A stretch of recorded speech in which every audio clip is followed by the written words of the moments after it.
Of course, I am back here at Crimson Duels with our 42nd Orcust deck review. I'm being a little facetious here, but I've done a lot.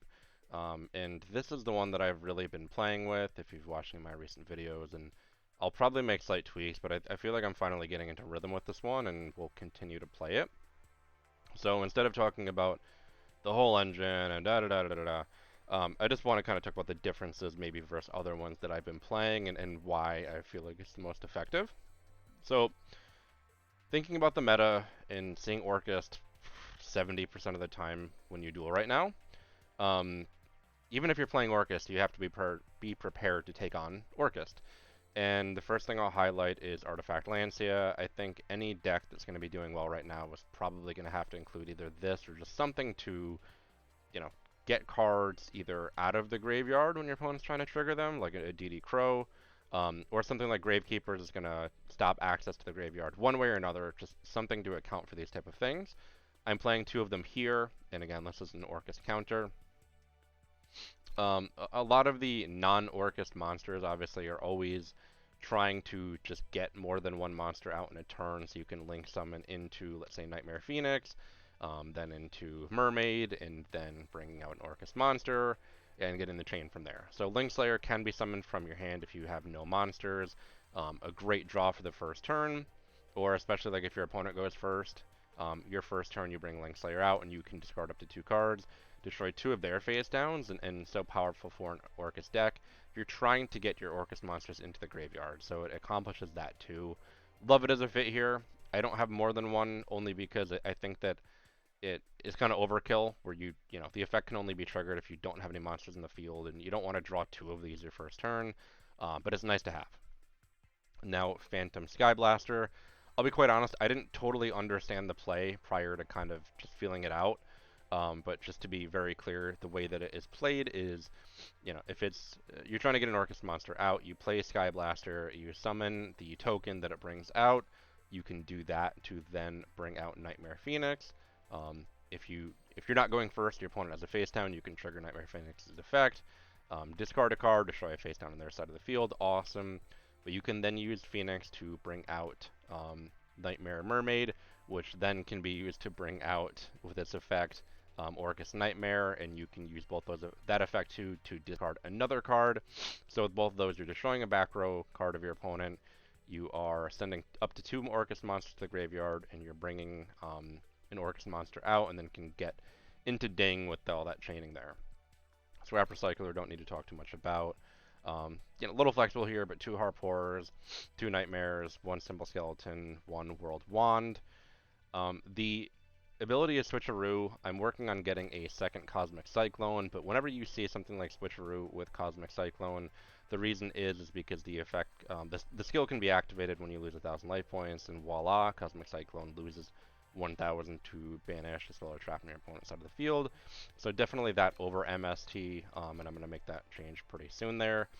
The other big highlight compared to the other Orcust decks is just that disruption that I always talk about. We have the 2 Book of Moons here. We have an IDP. You can go back and forth on what you use, if it's Crackdown, if it's Evac, but got one of each. Why not? So 1 IDP, 1 Crackdown, 1 Evac. One of the reasons I like Crackdown is you can steal your opponent's Ding, should you be playing against another Orcust player. And that's probably the most powerful. They have access to it any other place. So you put it in the graveyard, there's 15 different ways that they can bring it back to the field. It's, part of what the deck is trying to do is get it to the graveyard, bring it back out. Your side of the field, it can't be done, as compared to something like Evac, where, that's the same thing, where you send it back to their extra deck, can be brought out pretty easily there. IDP a little bit, a little more difficult if you can banish it. Banishing it makes it a little more hard to access, but not far enough that it's, a pain.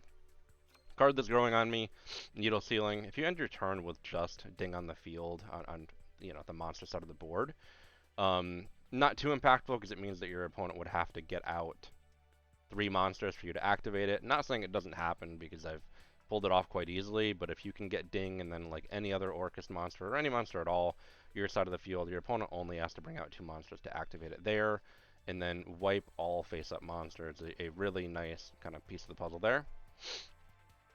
So a good card because when you activate it, you can also activate Ding's effect, and if you have any material attached, then you can just discard one card, and Ding stays alive. Everything else gets destroyed and carrying on. Orchestrated release, same reason as always, and everything else. I'm not going to go into great detail in explaining because those are the main differences. And yeah, same thing with the extra deck there. I think the Ding, fantastic to have two. Not really going to use Unicorn too often. Obviously, Galateo. Pretty self-explanatory. I talked about Mermaid.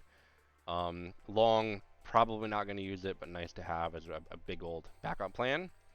And Nightmare Phoenix, again, pretty well explained throughout here. And, it's great where you can chain, kind of coming from, let's say, Phantom Skyblaster. But I think the big thing to highlight is also if you can get the effect off of destroying a back row card, because I think this deck combination has more ability to destroy the back row than other decks that I've shown off here. You have Nightmare Phoenix. You're going to have the two Cosmic Cyclones. You're going to have Link Slayer. And I don't need to explain why being able to get your opponent's back row off the field is a powerful tool. So with that, this is a deck that I think I'll be playing, maybe with a few slight tweaks, but when I'm going to play Orcust, which unfortunately, I think I'm going to have to be doing because I don't think there's a viable way to play another deck and really achieve your goals. But this is where I'm going to end up there. So let me know what you think. Are you playing Orcust? Are you quitting the game because you hate it? I know a couple weeks ago I said I think it's good for the game because people are playing it different ways. I changed my mind. This is toxic. This is play it because you have to, not because you want to. And disgruntled, make your way to King of Games and that type of stuff. So that's my take. Hope you found this helpful, and see you soon.